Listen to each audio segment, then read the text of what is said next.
queridos, tudo bem? Muito bom vê-los novamente. Estamos agora, com o volume 8 do nosso plano de estudo tutorado, que é nosso material avaliativo. E por ser um material avaliativo, nós achamos por bem, por manter a ética, o bom proceder, não resolvermos as atividades, mas sim nós daremos o suporte a vocês, orientando pelo trabalho que foi realizado durante todo o ano, certo? Então, o Escola Online está aqui para orientá-los nesse momento do PET avaliativo. Gente, lembrando que é esse PET avaliativo que dará os parâmetros a serem seguidos para sanar o déficit deixado pela pandemia na educação do estado de Minas Gerais. É assim que o governo conseguirá traçar metas para que possa melhor atendê-los. Só que quem esteve aí com a Escola Online teve um bom suporte dentro do possível, Nós aí realizamos junto, gente. Vocês, alunos, e nós, equipe, realizamos um trabalho aí muito bom, certo? Antes que eu possa aí ir para as atividades, convido vocês. Inscreva-se em nosso canal, gente. Ative as notificações para que possam receber aí os vídeos que têm sido postados cotidianamente. Continua nosso projeto aí, Enem, projeto Eu Não Erro Mais. E vai lá na nossa plataforma, plataformaescolaonline.com.br, e lá vocês encontram todo o material didático e outras novidades aí, gente, para que vocês possam ser cada vez mais bem atendidos. E quem for tentar o PISM aí, o processo seletivo, de Juiz de Fora, nós vamos começar com o curso aí para o PISM, um curso preparatório para o PISM, certo? Então, visite a nossa plataforma e vocês terão essas informações. Tranquilo, galera? Posso ir para a atividade 1? Vamos embora!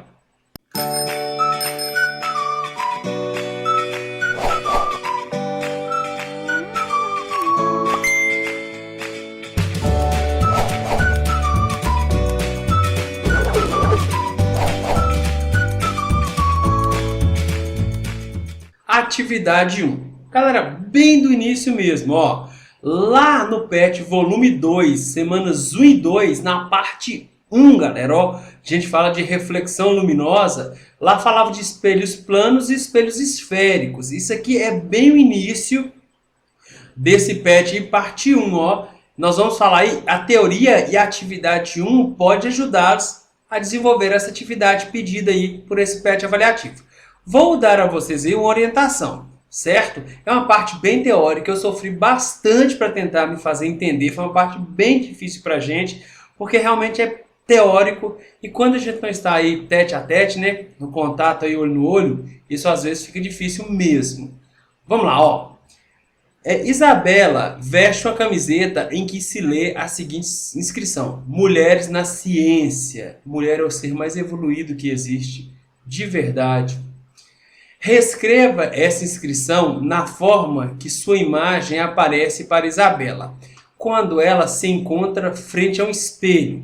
Gente, um espelho plano, ele traz algumas características de imagem. Por exemplo, a distância do objeto ao espelho é igual à distância de sua imagem ao espelho, certo? Se você estiver a 5 metros de um espelho plano, a sua imagem também estará formada 5 metros atrás do espelho plano. Será uma imagem virtual. Nós falamos o que é isso lá no volume 2, Mas aí estará a 5 metros. Outra coisa, objeto e imagem têm mesmas dimensões.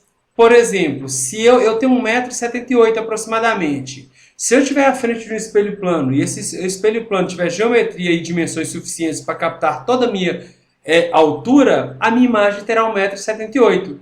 Então as dimensões se mantêm, certo? Se um objeto tem, 20 centímetros de altura, a sua imagem também terá 20 centímetros. A imagem é reversa, gente. O que é isso? Ela não é superponível. É como se você girasse de 180 graus, certo? É como, minha mão aqui, tá aqui, uma em cima da outra. Agora eu girei de 180 graus. Elas não se põem mais uma na frente da outra, tá vendo?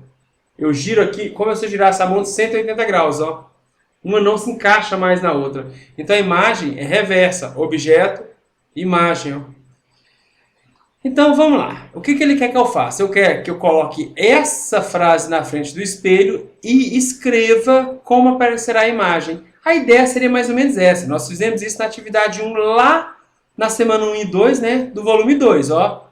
Eu quero, por exemplo, a palavra física. Olha o F, está na frente do espelho. Como aparecerá esse F aqui atrás do espelho? Revertido. Virou de 180 graus. Tá vendo que é reverso? Gente, é por isso que a ambulância é escrito de trás para frente, né? Quando você tem uma ambulância aí, você observa que na frente da ambulância, lá da carenagem, lá da carroceria, é escrito invertido, porque quando o motorista observa a sirene, capta lá o som da sirene e olha pelo retrovisor, a imagem se reverte. A imagem está assim, aí ela se encaixa e você consegue ler perfeitamente a ambulância, tá? Ó, o I, presta atenção no assento. Olha esse assento, ó, olha a direção e sentido que ele está. Olha como esse assento estará. Porque como o I é simétrico, né, não ia mudar muito, mas o assento muda, ó. Olha o S. Repara como que ele será escrito aqui, ó. Ele não é escrito assim. Ele está escrito revertido. Não é invertido não, tá, gente? Revertido. O I, repara que será a mesma coisa devido à simetria, tá? Olha o C. Como que o C, você escreve o C? Se você for escrever aqui, ó. Olha como ficou. O A, como existe uma simetria, ficará assim mesmo. Galera, uma dica para vocês. Se vocês fizerem isso que eu fiz e passar um traço aqui embaixo, para que esse traço? Eu quero o traço só na imagem, tá? E vocês virarem aí o papel, escreva no papel e passa um traço aqui. Só para você garantir que isso é a imagem. E você virar e olhar para a luz por trás do papel, você escreve, vira o papel e olha para a luz, você vai ver que isso aqui, ó, se tornou essa escrita. Então você pode tentar fazer isso aí para ter certeza que você acertou. Você pega mulheres na ciência e vê como que fica escrito aqui atrás isso. Ó, o M, gente, ó, tem que ser o mais distante. Esse M aqui, ele tem que estar aqui atrás, ó. Ele tem que ser o primeiro de todos a você escrever. Vamos pensar. A última letra aí da esquerda para a direita. Por quê? Não mantém a mesma distância distância do objeto ao espelho, né, igual a distância de sua imagem ao espelho. Quem está mais próximo do espelho é o A. Então quem vai estar mais próximo aqui também será a letra A. Beleza? É aí algo um pouco mais complicado a gente explicar assim tão explicitamente, mas tudo bem. E agora, ó, B. Suponha que a inscrição esteja a 70 centímetros do espelho e que cada letra da camiseta tenha 10 centímetros de altura. Qual a distância entre a inscrição e sua imagem? Qual a altura de cada letra da imagem? Seria isso aqui, ó. Imagine que estivesse a 70 centímetros do espelho. A imagem estaria a quantos centímetros? Lembra aí, gente, ó. Objeto e imagem têm mesmas dimensões, distância do objeto ao espelho, mesma distância de sua imagem ao espelho, certo? Então é isso que ele pergunta. Galera, mulheres na ciência. Eu falei que mulher é o ser mais evoluído que existe, é mesmo. Eu considero sim, de uma paciência, são virtudes assim fenomenais. E eu me lembrei, galera, que eu fiz engenharia mecânica e nós tínhamos na nossa turma, acho que 4 mulheres e todas fizeram um curso exemplar. Mesmo no curso de exatas, onde existe aí muitas vezes uma maioria masculina, hoje está mudando, as mulheres dão show, de verdade. Estou com vocês e me calo muitas vezes para vocês falarem, tá? De verdade. Estamos juntos, vamos fazer um mundo melhor aí. Mas vamos lá para a questão número 2. Também é uma questão um pouquinho difícil de se fazer entender assim, mas eu vou tentar, tá? Ó, lá no PET volume 2, semanas 3 e 4, parte 1, onde fala sobre refração e ele estuda o olho humano, aqui está o link, nós falamos sobre esse item abordado, ó. Da UFMG, adaptada, um professor pediu a seus alunos que explicassem por que um lápis dentro de um copo de água parece estar quebrado. Já observaram isso? O lápis não está quebrado, é uma ilusão de ótica. Se você colocar esse lápis dentro da água, ele parece que encurvou. Como mostra nessa figura aqui, ó. Tá vendo aqui, ó? Eu tenho um lápis, aí ao invés de você imaginar que ele está reto, parece que ele quebrou. Ele continua seu movimento, aqui, ó, reto aqui, né? Mas você tem a sensação óptica que ele entortou. Aí Bruno responde: isso ocorre porque a velocidade da luz na água é menor que a velocidade da luz no ar. Está dizendo que a velocidade da luz na água é menor que a velocidade da luz no ar e isso justifica essa ilusão de ótica. E Tomás explica: esse fenômeno está relacionado com a alteração da frequência da luz quando esta muda de meio. Considerando os princípios de refração da luz, qual das respostas está correta? A de Bruno ou de Tomás? Explique. Gente, refração. Refração é um fenômeno físico que está associado com a variação da velocidade da luz, por exemplo, ao mudar de meio de propagação. Então, meios diferentes impõem, gente, dificuldades diferentes ao movimento. Vamos pegar nós aí. A luz dizem que tem massa, é uma partícula onda. Também nós temos massa. Gente, onde é mais fácil, correr no ar ou correr dentro d'água? Gente, a água não te impõe uma dificuldade maior ao movimento?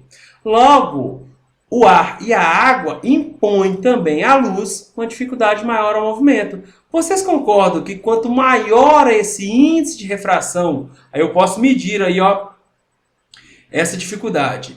É a relação entre a velocidade da luz no vácuo sobre a velocidade da luz no meio, tá? Quanto maior for esse índice de refração, imagine com uma dificuldade de movimento aí no meio material considerado, menor será a velocidade. Então, o índice de refração é dado pela relação entre a velocidade da luz no vácuo, onde a maior velocidade possível de se desenvolver, dividido pela velocidade da luz no meio. Então, índice de refração, também chamado de refringência, mede quantas vezes a velocidade da luz no vácuo é maior que a velocidade da luz no meio, em um meio considerado. Gente, para isso, aqui, como o raio de luz ele quer percorrer a menor distância possível, a gente estudou lá que quando você tem uma incidência oblíqua, aqui é o bate e passa, né? A reflexão que é o recalque, o bate e volta. O raio de luz incide na superfície de separação e muda de meio. Quando a incidência é oblíqua, o raio dá uma quebradinha, né? Ou ele aproxima do normal, ou ele afasta da normal. E aí isso está associado aí a você perceber opticamente, né, a sensação desse lápis estar quebrado. Como? Vocês vão ter que pesquisar um pouquinho. Mas a velocidade da luz, né, pode estar ou não associada. Pensem. Aí, Tomás diz o seguinte, ó. Tomás fala que esse fenômeno está associado à alteração da frequência da luz, quando essa muda de meio. Gente, vocês lembram de ondulatória? Quem nos acompanhou aí? Frequência depende de quê? Da fonte. A frequência da onda é a própria frequência da fonte. Uma vez emitido o sinal, não se muda mais a frequência. Então, a frequência depende do quê? Da fonte oscilatória, da fonte emissora. Certo? Então, pensem nisso aí. Beleza? Também não é uma questão tão fácil aí de orientá-los, não. E aí, vamos para a atividade 3, que vai falar sobre dispersão luminosa. Gente, o que é o se eu disser? Galera, dispersar todo mundo. Quer dizer o quê? Vamos evacuar a área. Vamos sair de onde estamos. Certo? Vamos nos separar, né? Dispersar. A dispersão da luz branca ocorre quando? Seria isso aqui, ó. Eu tenho, por exemplo, um prisma, né? Eu tenho dois meios materiais, ó, gente. Ar e aqui o vidro, por exemplo. Aqui eu tenho uma luz branca, uma luz policromática, né? E essa luz branca é a junção de todas as cores, todas as frequências, né? É que eu posso observar vermelho, alaranjado, amarelo, verde, azul, anil e violeta. E quando essa luz branca incide sobre esse vidro aqui, ó, que vai ter um índice de refração diferente do ar, você percebe essas cores sendo separadas, frequências diferentes. Por quê? Porque o índice de refração para cada frequência dessa aqui, ó, dada aí pelo vidro, é diferente. Logo, se eu tenho índice de refração diferente, eu tenho dificuldades diferentes. Quem menos sofre para atravessar o vidro é a frequência associada ao vermelho, a cor vermelha, vamos pensar assim. Então ela desvia menos. Quem mais sofre aí, o índice de refração será maior para o violeta. Então o violeta se desvia mais. Então, o índice de refração para cada frequência, que vamos chamar de cor, nesse caso, é diferente. Logo, eu teria aqui, ó, essa luz policromática se convertendo em frequências em luzes monocromática. Certo? Então, quando a luz branca policromática incide sobre a superfície de separação que separa dois meios, surge um leque de cores. Esse fenômeno é denominado dispersão da luz ou dispersão luminosa e acontece em razão da diferença de incidência de refração, como também da diferença de velocidade de propagação. Aí vocês observam aqui nessa assertiva aqui, o que mais chega próximo, né? O que explica essa relação aí comentada. Tranquilo? Bora para 4. Gente, ondulatória. Vamos lá. Uma onda é estabelecida em uma corda ao se fazer o ponto A oscilar com a frequência igual a 2 MHz. Lembra que esse M aqui, prefixo, ele tem um valor associado, gente, ó. Mega Sena, na ordem de milhão, não é? A Mega Sena agora foi 53, 54 milhões. Mega é o mesmo que 10 à sexta, tá, galera? 10 levantado à sexta. Identifique a amplitude, o comprimento de onda e o período da onda. Então você tem essa onda aqui, ó, esse fenômeno ondulatório, e ele quer essas três características: amplitude, comprimento de onda e período. Vamos lá. Eu utilizei, quando nós falamos sobre isso aí no PET, esse desenho, ó.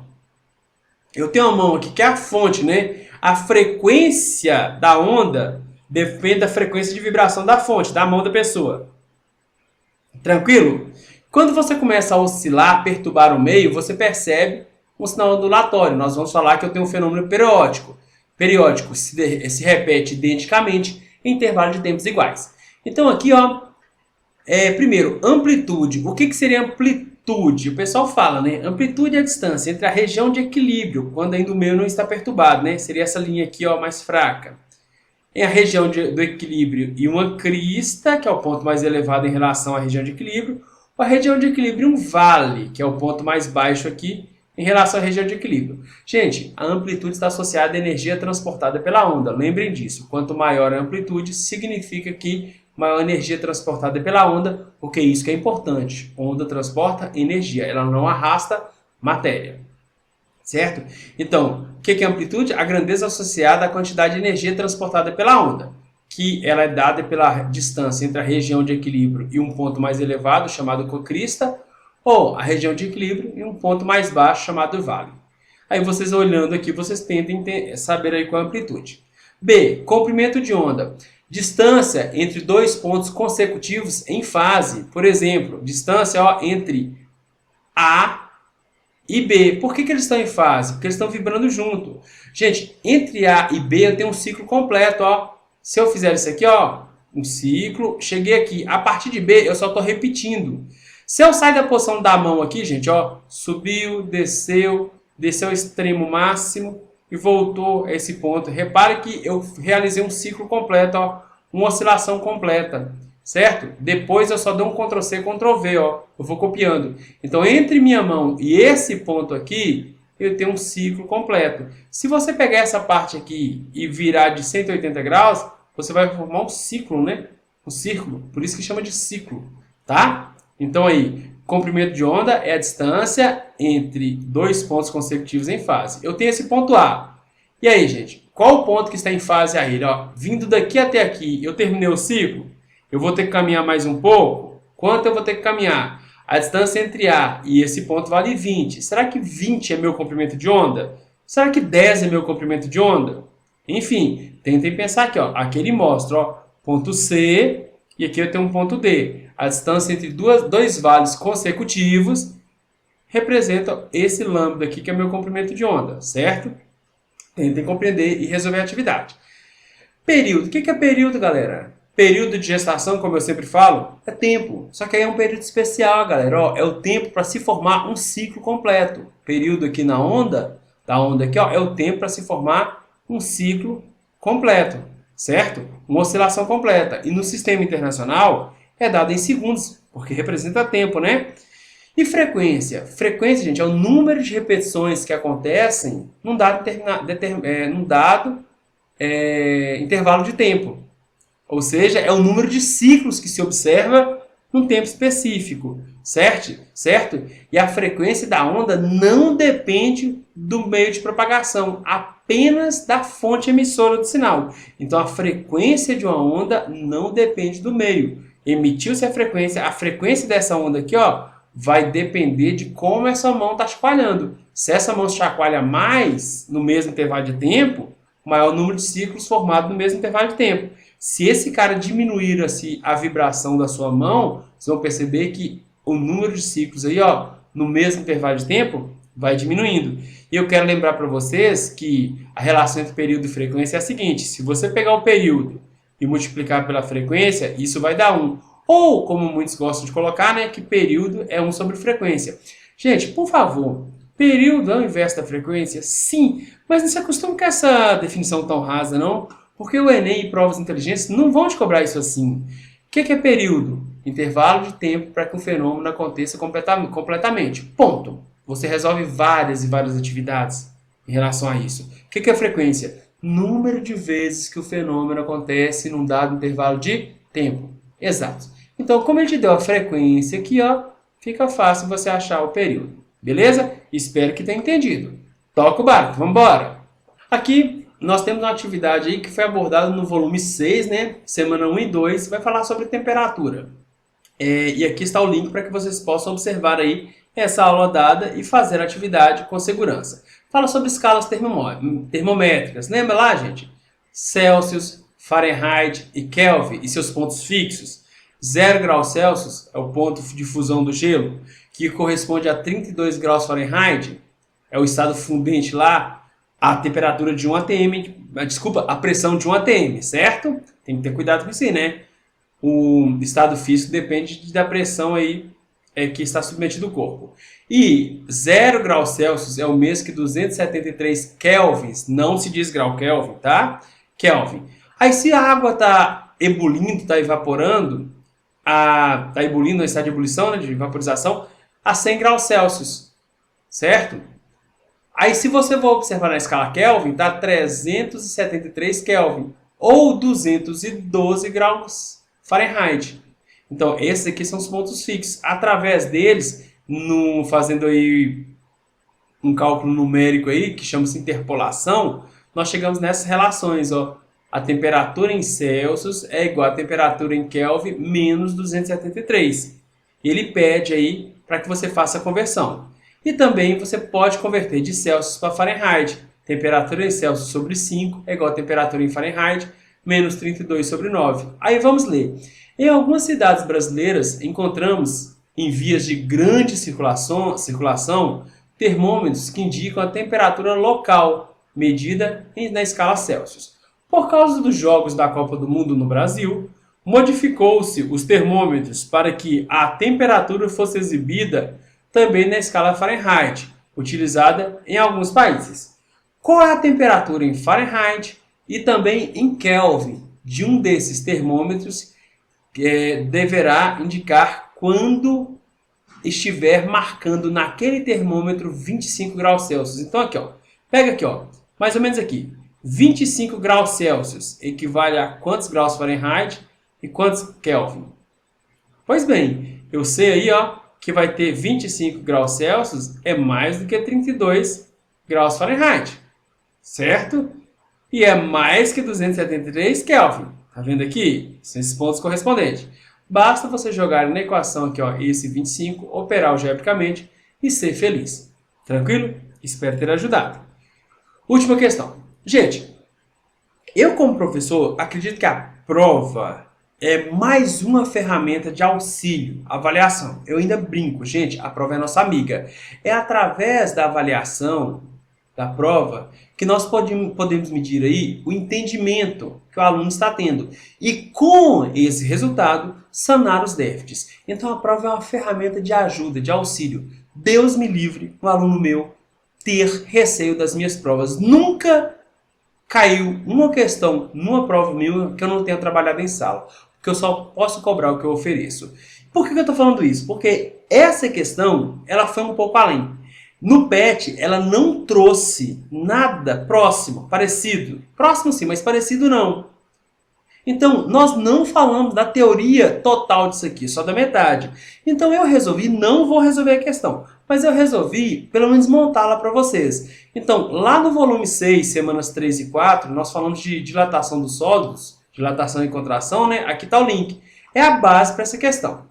Ele me dá aqui os dados, ó, uma barra metálica de 4 metros de comprimento e de seção reta quadrada, com área de 16 centímetros quadrados. Ao ser aquecida, passa a ter um comprimento de 4,01 metros. Então, ela expandiu. Seu comprimento era 4 metros, foi para 4,01 metros. Qual foi a variação do comprimento, galera? Presta atenção. Então, o número que expressa com maior aproximação a nova área da seção reta em centímetros quadrados é Ó, ele me deu o comprimento inicial da barra, a área inicial da seção reta lá e o comprimento final, exato, o comprimento final. Dilatação linear, vamos encontrar o coeficiente de dilatação linear que a gente chamou de alfa. Isso a gente viu aí no PET. A variação do comprimento, basta você pegar, né, comprimento final e subtrair do comprimento inicial, é igual ao comprimento inicial que foi dado, coeficiente de dilatação multiplicado pela variação de temperatura. Ele não te deu a variação de temperatura, tem problema não. A alfa vai ser igual ao que você vai achar de variação de comprimento, dividido pelo comprimento inicial, dividido por ΔT. Deixa esse ΔT da forma que está, não tem valor para ele não. Agora você vai trabalhar com a dilatação superficial da área agora, dessa área da seção transversal. Não é mais do comprimento, não. É a mesma ideia, só que ao invés de comprimento, você vai usar a área. Então a variação da área depende da área inicial que ele te deu, 16 centímetros quadrados, do coeficiente de dilatação superficial. Detalhe, esse coeficiente de dilatação superficial, ele é 2 vezes o coeficiente de dilatação linear, certo? 2α, então beta aqui que eu chamei de coeficiente de dilatação superficial é igual a 2 vezes alfa, vezes a variação da temperatura. A variação da área, que é o que ele quer, né? É igual a... Desculpa, ele quer o quê? Não, ele quer a nova área aí, né? Ele quer a nova área. Tendo a variação da área, você sabe qual é a nova área. Basta você somar a 16 centímetros. É igual ao produto da área inicial que ele te deu, multiplicado por beta, mais beta é igual a 2 vezes alfa, vezes variação de temperatura. Só que esse alfa aqui, ó, você já vai ter ele aqui. Você já substitui os valores. Como você vai deixar esse cara no denominador, você vai poder cortar esse cara que vai estar aqui no denominador com esse cara aqui em cima. Ó. Então você corta esse com esse. Aí fazendo os cálculos direitinho, você chega na resposta. Eu não vou fazer a questão para vocês, eu deixei mais ou menos montada, porque justamente isso não foi trabalhado. Como não foi trabalhado, eu acho pelo menos justo orientá-los, certo? Acredito que eu não faltei com a ética e com bom proceder não. Afinal, nós estamos aí aprendendo. Não é verdade, gente? Pois bem, galera, muito obrigado pela atenção de vocês. Visite-nos lá na nossa plataforma escolaonline.com.br. Visite as nossas redes sociais e logo logo a gente se encontra. Forte abraço!